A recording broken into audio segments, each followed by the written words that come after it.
बिस्मिल्लाहिर्रहमानिर्रहीम अस्सलाम वालेकुम। मैं हूं ज़ुबैर रवान। लोधरा में ये डावरा गांव है और इस जगह पर इस घर में सिदरा ने ब्याह कर आना था। उसकी जब बारात थी 1 घंटे के बाद उसे पहले कत्ल कर दिया जाता है। सिदरा को जो उसके बूढ़े बाप ने मिन्नत मजदूरी करके जहेज दिया, इस वीडियो में मैं आपको वो तमाम चीज़ें दिखाऊंगा और फिर आपको ये चीज़ें देखकर अंदाज़ा होगा कि सिदरा अपनी इस शादी से कितनी खुश थी। आपको ये भी अंदाज़ा होगा कि सिदरा के जो ससुराल वाले थे वो कितना सिदरा के साथ प्यार करते थे और उन्हें कितना मान और चाह थी कि वो अपने बहू को इस घर में लेकर आएंगे। तो सबसे पहले आप इस साइड पर देखिएगा कि यहाँ पर फ्रीज़र वगैरह पड़ा है, यहाँ पर एयर कूलर पड़ा है, यहाँ पर वॉशिंग मशीन पड़ी है और जो दीगर सामान है वो सारा यहाँ पर पड़ा है। ये सारा सिदरा के जहेज का सामान है जो कि अभी तक उस घर में पड़ा है जिसमें उसने आना था। आप ज़रा इस साइड पर आइएगा, ये मेन कमरा है और यहाँ पर आप इस बेड को देखिएगा। माशाल्लाह किस तरह खूबसूरत बेड और फिर महंगा तरीन बेड। ये सारा फर्नीचर है हमारी उस बदकिस्मत बहन का जिसे उसकी बारात वाले दिन बेरहमी के साथ कत्ल कर दिया गया। फिर आप ये ज़रा देखिएगा यहाँ पर जितना भी सामान पड़ा है और आप ये ज़रा पर्स देखिएगा, ये सिदरा का था। आप ये बॉक्स देखिएगा, ये सारे का सारा सामान अभी तक यहाँ पर इस कमरा में मौजूद है। आप ये ज़रा साथ वाले कमरे में आइएगा, ये भी पूरे का पूरा कमरा फर्नीचर से भरा हुआ है। ये जो हमारा दूल्हा भाई है, ये उसकी शेरवानी आप देखिएगा कि माशाल्लाह कितने, इसको देख के लग रहा है कि मान और चाह के साथ उन्होंने ली थी। और ये कुल्ला देखिएगा, पर बदकिस्मती कहिए या फिर खुशियों को नज़र लग जाना कहिए कि ऐन उस मौका के ऊपर जब ये खुशियों की तामील होने लगी थी ये अनहोनी हो जाती है। और फिर ये आप ज़रा जूते देखिएगा, ये सारे के सारे उस सिदरा के जूते थे। और ये माला आप देखिएगा जो कि यहाँ पर शायद इंसाफ की मुंतज़िर है। ये अलमारी खुली हुई है और इस अलमारी के अंदर ये एक से बढ़ के एक आपको महंगा और खूबसूरत जोड़ा दिखाई दे रहा होगा। और ये कपड़े सिदरा ने पहने थे मगर उस बेचारी को ये कपड़े पहनना नसीब ना हुए। आप ऊपर देखिएगा कि ये पूरे का पूरा सारा फर्नीचर है और ये 2 कमरे भरे हुए हैं। इस साइड पर आप ये देखिएगा कि ये सारी बिद है जो कि इन लोगों ने निकाह के वक्त तकसीम करनी थी। ये देखिएगा, ये सारी जूं की तूं पड़ी हुई है। ये सारे के सारे अब यहाँ पर देखें कि पैकेट भरे पड़े हैं। ये वो सामान है जो कि सिदरा के लिए उसके घर वालों ने यहाँ पर भिजवाया था और वो बताया ये जा रहा है कि अपनी इस शादी से बहुत ज़्यादा खुश थी। मगर फिर ऐन जब बारात 1 घंटे के बाद पहुंचना थी, उसी के फुफ्फो के बेटे ने बेरहमी के साथ छुरियों के वार करके उसको कत्ल कर दिया। इस वक्त उसी दूल्हा का मेरे साथ वो भाई मौजूद है जिसे सबसे पहले कॉल रिसीव होती है और इसे बताया जाता है कि आपकी खुशियों को नज़र लग गई है, आपके साथ अनहोनी हो गई है। आपकी जो बहू, आपकी जो बेटी, आपकी जो बहन थी, उसी एक जालिम दरिंदे ने बेरहमी के साथ कत्ल कर दिया है। आपको सबसे पहले कॉल आई थी? जी, अस्सलाम वालेकुम। मुझे सबसे पहले लोधरा से कॉल मौसूल होती है। लोधरा मैरिज लॉन जो है मेरे चाचे का है। वो मुझे कॉल करते हैं, कहते हैं सुनाई में आ रहा है कि ब्यूटी पार्लर में एक दुल्हन कत्ल हो गया जिसका ताल्लुक राजापुर से है।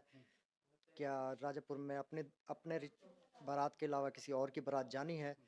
तो मैंने कहा कि मुझे कोई कंफर्म नहीं है, मैं अभी कंफर्म करके बताता हूँ। ये गांव 2 किलोमीटर के फासले पे है राजापुर। मैंने बाइक खींची है, मैंने जाके वहाँ पे पता किया है तो उसका मुझे कज़न मिला है। कज़न उसके उसको मैंने बाइक दिया, वो कहता है हाँ वाकई ही ऐसा ही है कि मेरी फूफो के बेटे ने कज़न का कत्ल कर दिया है। तो उसके बाद मुझे दोबारा कॉल आई है तो मैंने कंफर्म किया कि हाँ चाचू ये वाकई ही ऐसे हो गया है और ये जो दुल्हन कत्ल की गई है ये हमारी ही होने वाली दुल्हन थी। आपको कितना टाइम पहले ये खबर मिली जब आपने घर से निकलना था? निकलने के लिए तैयार थे, दूल्हे का एक पाँव गाड़ी में था, एक गाड़ी के बाहर था। बस चंद लम्हों की देरी थी, कॉल मसूल होती है और मैं तस्दीक होती है, मैं दूल्हा को और गाड़ियों को रोक देता हूँ, सब बारातियों को इजाज़त दे देते हैं कि भाई सब ऐसे ऐसे सानिया हो गया, अपने अपने घर जा सकते हैं आप लोग। उस वक़्त क्या गुज़री दिल पे? आपने अपने भाई का चेहरा भी देखा होगा। भाईजान दिल पे क्या गुजरी, ऐसी क़यामत टूट पड़ी, हमारी खुशियों भरे लम्हात जो है एकदम रंजो गम में तब्दील हो गए। हमने सारे हमारे जो खुशियों को जैसे नज़र लग गई हो एकदम से, इसके बाद क्या कहें आपको, अल्फाज नहीं है, इतनी तकलीफ़ पहुंची हमें। हर आंख अश्क बार थी उस टाइम। आप लोग भी पार्लर में वहाँ पर मौका पर पहुँचे, जब आप पहुँचे तो आपने देखा कि सिदरा किस हाल में थी? यहाँ से यहाँ से तस्दीक होने के बाद मैं जो है गाड़ी खींच के पहुंचा हूँ, तो वहाँ पे जो है सिदरा कुर्सी पे ऐसे ही पड़ी हुई थी, उसका गल ज़िबा हुआ पड़ा था गला जो है, छुरियों के वार से कत्ल थी। वहीं मौके पे सिक्योरिटी, डीपीओ, डीएसपी, रेस्क्यू का अमला, ट्रैफिक पुलिस का अमला, पूरा रिफार्मा के बाहर जो है एक अजीब ही मंजर था। Security full high high level की सिक्योरिटी थी। उसके बाद जो है भैया जो होता है प्रोसेस, मुलजिम की सांसें चल रही थी, कातिल की सांसें चल रही थी, उसको पहले रेफ़र कर दिया गया, फिर उसके बाद उसकी बॉडी जो है लेके गए हैं डीएचक्यू, तो पोस्टमार्टम के बाद बॉडी हमें वापस कर दी गई। तो उस वक्त उसने कोई बयान दिया कि उसने ऐसा क्यों किया? उस वक्त बयान देने के हालत में नहीं था वो। तो आपकी वो शादी में यहाँ पर शरीक था, आता था वो?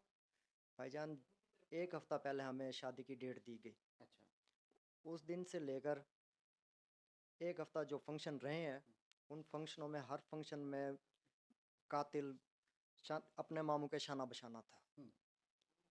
इवन के उसके वालिद साहब के सरफराज के बताने के मुताबिक कहता है कि 15 मिनट पहले मैंने उसे कॉल किया है, बारात पहुंचने को है, आप आएँ, और मैं रेस्क्यू 15 के सामने दुकान से फूल ख़रीद चुका हूँ, आप मुझे उठा के ले चलें, हम हाल में जाते हैं, बारात का इस्तकबाल करते हैं। लेकिन 15 मिनट इंतज़ार गुजरने के बाद वो ना आया। उसके सरफराज के बताने के मुताबिक वो फ़ोन मिलाता रहा 15 मिनट तक, कातिल का फ़ोन ना मिला। फिर उसे उसके बड़े दूसरे छोटे भाई की कॉल मसूल होती है आबिद की, कि भैया ऐसे ऐसे हादसा पेश आ गया और ये आपके भांजा मुदस्सर ने किया है। अच्छा, जब आप लोगों ने बात पक्की की थी, ठीक है, उस वक़्त आपके जो भाई हैं, जिनकी शादी हो रही थी, उनकी अपनी होने वाली बेगम के साथ बातचीत होती थी, खुश थे दोनों? नहीं, ऐसा जो है हमारे हमारे जो घरों में है ना, ऐसा नहीं होता। हमारे डिसीजन जो होते हैं अरेंज मैरिज के होते हैं, हमारे वालिदैन फैसला करते हैं, हम अपने वालिदैन का फैसला सर आँखों पे रखते हैं। हमारी दोनों फैमिली सेम थी, सब इज्जत का मामला समझते हैं। अरेंज मैरिज चलती है, लव मैरिज का कोई सीन नहीं है। लेकिन दोनों खुश तो होंगे ना? मामला इस हद तक खुश था कि गांव वाले भी खुश थे। वो कहते थे कि भाई ये बहुत अच्छे लोग हैं, और गुड लक इनका ये है कि आप जैसे रिश्तेदार इन्हें मिले। नाज़रीन, ये उसी दूल्हे के वालिद मोहतरम हैं जो के साथ खड़े हैं।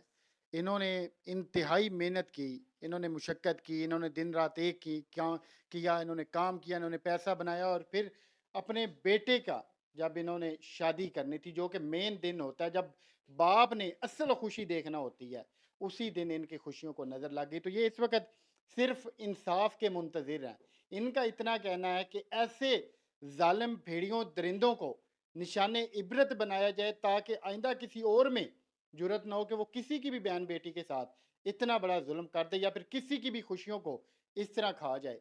अब यहाँ पर जहेज, कपड़े, सारा सामान जूं का तूं पड़ा है, मगर जिसने इसको इस्तेमाल करना था वो मिट्टी के नीचे जाकर सोई हुई है। तो अल्लाह पाक आपके, हमारे, हम सब की बेटियों के नसीब अच्छे करे। मिलते हैं अगली वीडियो में। अल्लाह हाफ़िज़।